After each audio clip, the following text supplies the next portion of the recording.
ইসরায়েলের আগ্রাসী কর্মকাণ্ড বিশ্বকে ক্রমেই ঠেলে দিচ্ছে সংঘাত ও অস্থিরতায়। যে অশান্তির আগুনে নিভে গেছে বহু জীবন।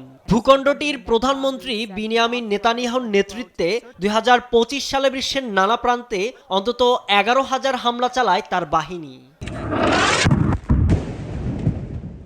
অবৈধ হামলা নিয়ে সমীক্ষা চালিয়েছে সংঘাত পর্যবেক্ষক সংস্থা armed conflict location and event data ACLED।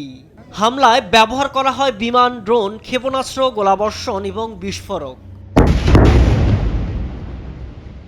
Israeli আগ্রাসনে তছনছ ফিলিস্তিনের গাজা উপত্যকা, যেখানে এবছরে হামলায় ঝরেছে ২৫,০০০-এরও বেশি ফিলিস্তিনি, আহত অন্তত ৬২,০০০।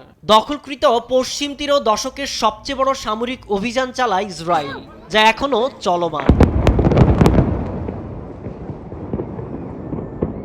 রোজকার সাধারণ খাবার এখন হবে অসাধারণ। প্রাণ স্বাদের মশলা, স্বাদ বাড়ায়, ঘ্রাণ ছড়ায়। যুদ্ধবিরতি সত্ত্বেও লেবাননে বছর জুড়ে ১,৬৫৩ বার ইসরায়েলি হামলা দেখেছে বিশ্ব, যা দক্ষিণ থেকে রাজধানী বৈরুত পর্যন্ত ছিল বিস্তৃত।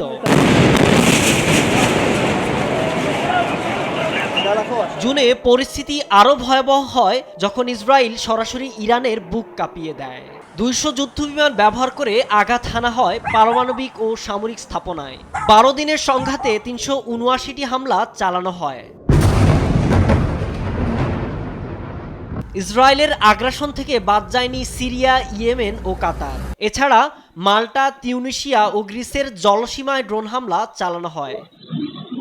সমরবিদদের মতে, এক বছরে এতগুলো দেশে সামরিক হামলা প্রশ্নবিদ্ধ করেছে আন্তর্জাতিক আইনকে। জাতিসংঘ যখন বারবার শান্তির বার্তা দিয়ে যাচ্ছে, তখন ইসরায়েলের বিস্তৃত অভিযান শুধু মধ্যপ্রাচ্য নয়, পুরো বিশ্বকেই করে তুলছে অস্থির।